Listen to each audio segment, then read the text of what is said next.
জাহান্নামের একদিকের আগুন আর একদিকের আগুনকে ধরে খাচ্ছে। আর জাহান্নাম নিজে বলছে ইয়াকুল বাজি বাজান, আমার কিছু অংশকে ধরে খাচ্ছে। এইদিকের আগুন ঝাপটা মেরে এদিকের আগুনকে ধরে খাচ্ছে, এদিকের আগুন ঝাপটা মেরে এদিকের আগুনকে ধরে খাচ্ছে। হায় হায়, করেছো কি তুমি? আসসালামু আলাইকুম। আশা করি আল্লাহর অশেষ মেহেরবানিতে আপনারা সবাই ভালো আছেন।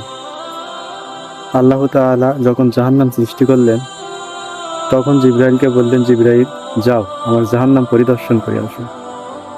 জিবরাইল জাহান্নাম পরিদর্শন করে আসার পর আল্লাহ তাআলাকে যা বললেন সেই সম্পর্কে আজকে গুরুত্বপূর্ণ আলোচনা করা হবে। চলুন আমরা দেরি না করে রাজ্জাক বিন ইউসুফের গুরুত্বপূর্ণ বয়ানে তা শুনে আসি।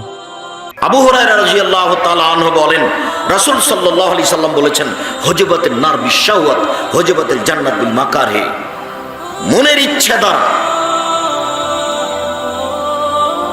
জাহান্নাম ঘিরে দেওয়া আছে। প্রবৃত্তি দ্বারা, মনের ইচ্ছা দ্বারা, মন মতো চলা দ্বারা জাহান্নাম ঘেরা আছে। হুজিবাতিল জান্নাত বিল মাকারহি, নিয়ম নীতি, কষ্ট ক্লেশ ত্যাগ তিতিক্ষা অনেক কিছু দ্বারা জান্নাত ঘেরা আছে। নিয়ম লাগে, নীতি লাগে, ত্যাগ লাগে, তিতিক্ষা লাগে, কর্ম লাগে, এত কিছু করে জান্নাত সহজে জাহান্নাম।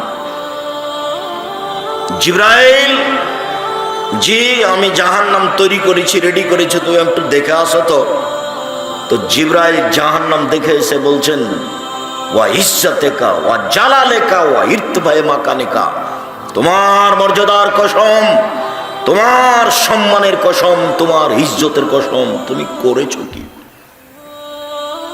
জাহান্নামের একদিকের আগুন আর একদিকের আগুনকে ধরে খাচ্ছে। আর জাহান্নাম নিজে বলছে ইয়াকুল বাজি বাজান, আমার কিছু অংশকে ধরে খাচ্ছে। এইদিকের আগুন ঝাপটা মেরে এদিকের আগুনকে ধরে খাচ্ছে, এদিকের আগুন ঝাপটা মেরে এদিকের আগুনকে ধরে খাচ্ছে। হায় হায়, করেছো কি তুমি?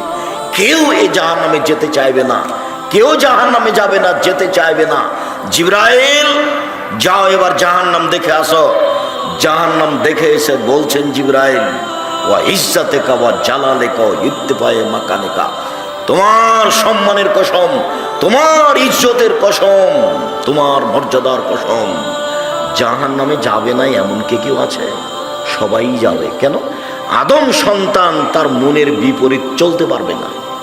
মনের বিপরীত চলে কে? দেখি কাল থেকে আর পান, জর্দা, বিড়ি, তামাক, সিগারেট খাবেন না।